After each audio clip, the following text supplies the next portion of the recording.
Hi నమస్తే welcome to I dream. నేను మీ anchor Pratyusha. ఈ రోజు మనతో పాటు మన స్టూడియోలో Anantha Shakti founder, spiritual guru, law of attraction, manifestation, visualization expert Anantha Sai Krishna గారు మనతో పాటు ఉన్నారు. సో సార్ మనకి ఇన్ని రోజులు మనకి ఎలా డబ్బు సంపాదించాలి, మనశ్శాంతిగా ఎలా ఉండాలి, ఆరోగ్యంగా ఎలా ఉండాలి, వీటన్నిటి గురించి ఆన్లైన్లో ఎక్స్ప్లెయిన్ చేస్తున్నారు. సో ఏప్రిల్ 25న ఆఫ్లైన్ క్లాసెస్ కండక్ట్ చేయబోతున్నారు. సో ఆఫ్లైన్ క్లాసెస్కి ఆన్లైన్ క్లాసెస్కి డిఫరెన్స్ ఏంటి, సో ఆఫ్లైన్ క్లాసెస్లో ఎలా ఉంటుంది క్లాసెస్, అసలు ఈ రోజు మనం చాలా టాపిక్స్ మాట్లాడదాం. సో సార్తో మాట్లాడి ఇవన్నీ తెలుసుకుందాం. హాయ్ సార్, ఎలా ఉన్నారు? బాగున్నాను, మీరు బాగున్నారా? నేను కూడా చాలా బాగున్నాను సార్. సో ఇదివరకు వీడియోస్లో మీరు చాలా చెప్పారు, అంటే దేవుడి కృప మన మీద ఉండాలంటే ఏం చేయాలి, దేవుడిని ఏ విధంగా పూజించాలి అని కూడా చెప్తుంటారు. కానీ నాకు వచ్చిన డౌట్ ఏంటంటే, ఇప్పుడు దేవుని నమ్మే వాళ్ళు చాలా మంది నాన్ వెజ్ తినరు, మాంసాహారాన్ని దూరంగా ఉంచుతూ ఉంటారు. కానీ ఇంకొంతమంది ఏంటంటే దేవుడికి బలిస్తూ ఉంటారు కదా జంతువుల్ని. అదేంటి అసలు నాకు డిఫరెన్స్ అర్థమే కాదు. దేవుడిని అన్నప్పుడు మాంసాహారం తినకూడదు అన్నప్పుడు తినకూడదు, కానీ అదే దేవుడి పేరు చెప్పి దేవుడికి జంతు బలి ఇస్తూ ఉంటారు. సో ఇందులో డిఫరెన్స్ ఏంటి సార్? సరే అండి, ఇప్పుడు మనకి ఏ దేవుడు కూడా జంతు బలి ఇవ్వండి ఎక్కడ అడగలేదు. మనం తినడానికి దేవుళ్ళ పేరు చెప్పి జంతు బలి ఇస్తున్నాం. ఇక్కడ జంతు బలి ఇచ్చేవాళ్ళు ఎవరైనా చూడండి, ఇప్పుడు అమ్మవారి పేరు చెప్పి అక్కడ జంతు బలి చేస్తారు. అమ్మవార్లకి ఎక్కువ జంతు బలి చేస్తూ ఉంటారు. ఇప్పుడు ఆ జంతువుని అక్కడ బలి ఇచ్చినప్పుడు ఆ జంతువుని అక్కడే వదిలేసి రావాలి కదా. అంటే ఇప్పుడు అమ్మవారు అడిగారు, అమ్మవారు అడిగినప్పుడు అమ్మవారి ముందు ఆ జంతువుని బలి ఇచ్చినప్పుడు అక్కడే వదిలి రావాలి జంతువుని. బలి ఒకటి అక్కడ ఇచ్చి జంతువుని ఇంటికి తీసుకొచ్చి ఆ జంతువును మనము ముక్కలుగా చేసి దాన్ని వండుకొని తినమని ఏ భగవంతుడు చెప్పాడు మనకు? ఏ దేవుడు చెప్పలేదండి. సృష్టిలో ప్రాణం ఉన్న ప్రతి జీవి భగవంతుని దృష్టిలో సమానం అండి. మన చేతికి ఏదైనా చిన్న గాయం అయితేనే మనం భరించలేము, అలాంటిది ఒక ప్రాణిని మనం అక్కడ హత్య చేస్తున్నాము. అంటే పురాణాలలో ఇతిహాసాలు ఎక్కడా లేదా దేవుడికి? ఇప్పుడు నార్మల్ దేవుళ్ళకి ఏమి మాంసాహారం పెట్టరు, కానీ అమ్మవార్లకు మాత్రం బలి ఇస్తూ ఉంటారు. అమ్మవారు బలి కోరుతుంది అని కూడా మనం చూస్తూ ఉంటాం. అంటే లేదా ఇది మనుషులు సృష్టించుకుందా? మనుషులు సృష్టించుకుందండి. మనం నేను మాట్లాడుతున్నా ప్రతిసారి చెప్తుంటా యుగాలు 4 అని. త్రేతాయుగం, ద్రౌపదయుగంలో చూడండి, అక్కడ జంతువులు లేవండి. ఎప్పుడైతే మనిషి కలియుగంలోకి వచ్చాడో అప్పుడు ఈ యొక్క జంతుబలి అనేది స్టార్ట్ అయింది. అప్పట్లో మనకు జంతుబలి ఎలా జరిగాయంటే, ఓ ప్రాణం లేకుండా చనిపోయిన జంతువులను మనుషులు తినేవాళ్ళు అనమాట. చనిపోయిన వాళ్ళ ఆకలి తీర్చుకోవడానికి చనిపోయిన వాటిని తినేవాళ్ళు. అది రాను రాను ఏమైందంటే ఈ యొక్క జంతుబలుల పేరుతో మనుషులు ఈ నాన్ వెజ్ తినడం స్టార్ట్ చేశారు. ఓకే. కొంతమంది అంటే మూవీస్‌లో కూడా చూస్తూ ఉంటాం కదా! కొన్ని మూవీస్‌లో ఏంటంటే పూజారులు ఏదైనా ఊరికి ఏమైనా పీడ పట్టింది, లేదంటే ఏదైనా చెడు జరుగుతుంది అంటే అమ్మవారు బలి కోరుతున్నారు అని చెప్తూ ఉంటారు. సో అది కూడా ఫేకేనా? లేదంటే ఏంటి సార్? అదంతా ఫేకేనండి. ఇప్పుడు ఇంట్లో ఒక 3 పిల్లలు ఉన్నారనుకోండి, ఒక తల్లి ఆ 3 పిల్లల్ని ఈక్వల్‌గా చేస్తుందా? లేకపోతే ఒకరిని తారతమ్యంగా చూస్తుందా? అందరిని ఈక్వల్‌గా చూస్తారు. మళ్ళీ ఇప్పుడు అమ్మ అని మనమే అంటున్నాం, అమ్మవారని మనమే అంటున్నాం. అంటే అమ్మవారు అన్నప్పుడు మనల్నో రకంగా, జంతువులనో రకంగా, చీమలనో రకంగా, పురుగులనో రకంగా ఎలా చూస్తుందండి? కాబట్టి ఎక్కడ ఇతిహాస పురాణాలు కూడా నాకు జంతు బలి ఇవ్వండి అని ఏ అమ్మవారు చెప్పలేదు, ఏ దేవుడు చెప్పలేదండి. అండ్ ఇంకొకటి కూడా ఎవరో ఒక పెద్ద ఆయన గరికపాటి గారే అనుకుంటాను, అమ్మవారికి కూడా ఇలా జంతు బలి రక్తం ఇచ్చేదానికంటే ఆమెకు కూడా ఆడవారే కదా, సో పసుపు కుంకుమ చీర ఇస్తాం ఇంకా సంతోషంగా ఫీల్ అవుతుంది అని చెప్తూ ఉంటారు. సో దాన్ని మాత్రం జనాలు తీసుకోరు, కేవలం ఈ బలిలు దేవుడికి అమ్మవారికి ఇది బలిస్తేనే మాకు మంచి జరుగుతుంది అని చెప్పుకుంటూ ఉంటారు. సో అలాంటి వారికి మీరు ఏం చెప్పదలుచుకున్నారు? అదే ఇప్పుడు మీరు గరికపాటి గురించి గారు చెప్పారు, మాట్లాడుతున్నారు కాబట్టి చెప్తాను నేను కూడా. ఇప్పుడు ప్రజెంట్ జనరేషన్లో ఆయన చెప్పేటువంటి మాటలు చాలా అవసరం అండి. అంటే ఆధ్యాత్మిక పరంగా కావచ్చు, భక్తి, అసలైన భక్తి అంటే ఏంటి, ఆయన ఎక్కడ కూడా అసలైన సత్యం చెప్తున్నాడు అండి. ఆయన బాగా అబ్జర్వ్ చేస్తే పూజ చేయండి అని చెప్పట్లేదు, దేవుడు ధర్మాన్ని పాటించండి అంటున్నాడు. అసలు పూజ అంటే ఏంటి, భక్తి అంటే ఏంటి ఆయన చెప్తున్నాడు. భక్తి అంటే ఏంటంటే పూర్తిగా అసెండ్ అయిపోవడం అండి. భక్తి భావన అంటారు. భావన అంటే ఏంటి, మనస వాచ కర్మణ త్రికరణ శుద్ధిగా దేవుడికి అంకితం అయిపోవడం. అలాంటి అంకితం అయిపోయినప్పుడు, అలాంటి భక్తి భావంతో ఉన్నప్పుడు ఆ దేవుడికి మనము జంతు బలి ఇవ్వకూడదండి. అసలు అది పాపం అవుతుంది. మనకు తెలియకుండానే మన కర్మను మనం పెంచుకుంటున్నాం అన్నమాట.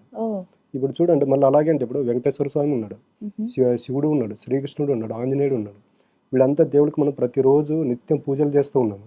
మళ్ళీ వీళ్ళకి అందరికీ మనము మాంసాహారం తీసుకెళ్ళి వండి ఎందుకు నైవేద్యంగా పెట్టట్లేదు?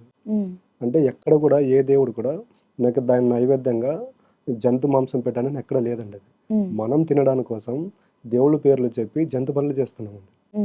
సో మరి దేవుడికి ఎలాంటి పూజలు చేస్తే, ఎలాంటి ప్రసాదాలు ఇస్తే, ఏ విధంగా పూజ చేస్తే మంచిది అంటారు మరి మన మీద కృప ఉండడం కోసం? అస్సలు దేవుడికి ఏమి ఇవ్వాల్సిన అవసరం లేదండి. దేవుడు మనకి చాలా ఇచ్చాడండి. దేవుడు ఏం చెప్తున్నాడంటే నేను ఏదైతే ధర్మం చెప్పానో దాన్ని పాటించండి అంటాడు. మీరు నా దగ్గరికి వచ్చి పళ్ళు పెట్టి పూలు పెట్టి హుండీలో డబ్బులైనా నేను ఏ భగవంతుడు చెప్పలేదండి. నేను ఏదైతే చెప్పానో ప్రతి ఒక్కరి పట్ల ప్రేమతత్వం కృతజ్ఞత భావంతో ఉండండి అని చెప్పాడు. చాలా మంది అది దేవుడికి టెంపుల్కి వెళ్ళిన తర్వాత నాకు అది కావాలి ఇది కావాలని కోరుకుంటుంటారు. అది చాలా రాంగ్ అండి. అది ఇచ్చిన దానికి కృతజ్ఞత తెలుపుకోవడానికి వెళ్ళాలండి. అసలైన భక్తి అంటే అదే అండి. అంటే చూడండి, మనకు ఊహ తెలిసినప్పటి నుండి మనకు భగవంతుడు చాలా ఇచ్చాడు. మనం చదువుకోవడానికి ఎడ్యుకేషన్ ఇచ్చాడు, పేరెంట్స్ని ఇచ్చాడు, డైలీ మనం బట్టలు వేసుకుంటున్నాం, తింటూ ఉన్నాం, తిరుగుతున్నాం. అంటే ఇవన్నీ మనకు అవసరమైనటువంటి మనకు నీడినటువంటి మన దగ్గరకు వచ్చినాయి కదా. అంటే ఇవన్నీ మనకు ఆ భగవంతుడు ఇచ్చినట్టే కదా. అంటే మనిషి ఎలాగున్నాడంటే ఇచ్చిన దాన్ని గుర్తించుకోవట్లేదు, లేని దాన్ని కోరుకుని భగవంతుని తిడుతున్నాడు. మీరు ఎప్పుడైతే దేవాలయాలకు వెళ్తారో, గర్భగుడిలోకి వెళ్ళిన తర్వాత భగవంతునికి మనస్ఫూర్తిగా కృతజ్ఞత తెలుపుకోండి. నాకు ఊహ తెలిసినప్పటి నుండి ఈ రోజు వరకు ప్రతి ఒక్కటి నాకు ఇచ్చినందుకు మనసా వాచ కర్మణ త్రికరణ శుద్ధిగా నీకు కృతజ్ఞత భావం తెలుపుకోవడానికి నీ సన్నిధికి వచ్చాను అనుకోండి. అలా అనుకొని నిదానంగా లేచి బయటికి రండి, ఖచ్చితంగా నీకు మంచి జరుగుతుంది. ఎందుకంటే చెప్పే కదా, ప్రేమతత్వం కృతజ్ఞత భావం అనేది యూనివర్స్లో పనిచేస్తుంది. అక్కడ నువ్వు భగవంతునికి కృతజ్ఞత తెలుపుకోవడానికి వెళ్ళావు కాబట్టి ఆ భగవంతుని ఆశీర్వాదం ఉంటుంది. అదే నాకు అది కావాలి ఇది కావాలని నన్ను అడుక్కుంటూ ఉన్నాం అనుకోండి, వీడింది నాకు నచ్చ అంటారు. సేమ్ అలాగే ఉంటుందండి. కానీ చాలా మంది దేవుణ్ణి నమ్మని వాళ్ళు చెప్తుంది ఏంటంటే, ఇప్పుడు మీరు అది కూడా కరెక్ట్. ఒక్కోసారి నాకు అనిపిస్తుంది, మీ దేవుడికి లీటర్ల పాలు అభిషేకాలు ఇవన్నీ చేసే బదులు అదే గుడి బయట ఉన్న మనుషులకు ఏమైనా సాయం చేస్తే మంచిది అని చెప్తూ ఉంటారు. కానీ అంటే చేయకుండా ఇది చేయాలా? అసలు దేవుడికి అభిషేకాలు ఇవన్నీ అవసరం లేదా? మీరేమంటారు? కొన్ని చేయొచ్చు అంటే మన యొక్క విగ్రహాలను బట్టి ఉంటుందండి. గర్భగుడి ప్రాముఖ్యతను బట్టి, అక్కడ ఉన్న స్థలాన్ని బట్టి ఉంటుంది. అంటే విగ్రహాలను మనం ఎప్పుడైతే పూజ చేసేటప్పుడు శుభ్రం చేయడానికి వాడతారండి. ఏదో కొన్ని వాడాలి, కానీ ఇప్పుడు మీరు చెప్పారు లీటర్లు అని ఏ భగవంతుడు చెప్పలేదండి.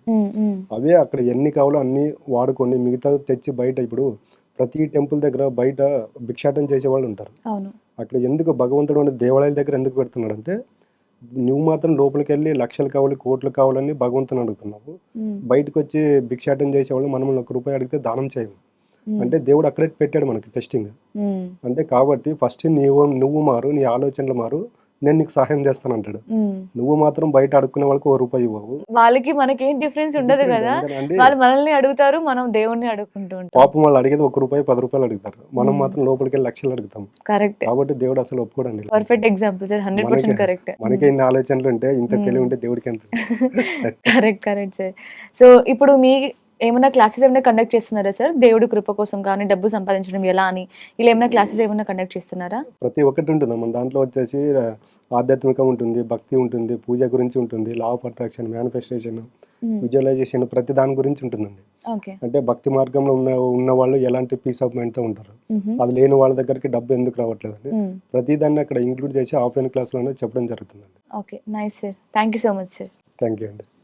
సో సార్తో మాట్లాడడం చాలా తెలుసుకున్నాం. సో ఆన్లైన్లో అయితే జస్ట్ వాట్ ఈజ్ వాట్ అని ఎక్స్ప్లెయిన్ చేశారు. బట్ మీరు ఆఫ్లైన్కి వెళ్తే మాత్రం మీ ప్రాబ్లమ్ని డైరెక్ట్గా సార్తో డిస్కస్ చేసి మీకు ఎలాంటి సొల్యూషన్ దొరుకుతుంది, ఇన్స్టెంట్గా మీకు హీలింగ్ అవ్వచ్చు, అన్ని ప్రాబ్లమ్స్కి ఒకటే చోట సొల్యూషన్ దొరుకుతుంది. సో ఆఫ్లైన్ క్లాసెస్ ఎక్కడ, మరి ఏ టైంలో అనుకుంటున్నారా? April 25న హోటల్ ATC KPHPలో ఆఫ్లైన్ క్లాసెస్ కండక్ట్ చేయబడుతున్నాయి. సో తప్పకుండా ఎవరు కూడా మిస్ చేసుకోకుండా ఒకసారి ఆఫ్లైన్ క్లాసెస్కి అటెండ్ అవ్వండి, మీ ప్రాబ్లమ్స్కి సొల్యూషన్ పొందండి. Thank you so much for watching. And for more videos, please subscribe to iDream. Please subscribe to iDream. Please subscribe iDream. And please subscribe to iDream. For more videos, subscribe to iDream. please like, share and subscribe to the channel. Congratulations, iDream. Subscribe to iDream. Subscribe to iDream.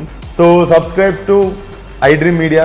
iDream team andarki huge congratulations. Please subscribe iDream Media. Please subscribe to iDream.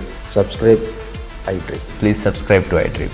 iDream అంటే నా కళల ఛానల్ను subscribe చేసుకున్న నోరు తిరుగుతలేదు, మీరైతే గంట గుర్తు కొట్టండి. For more such videos, please subscribe to iDream.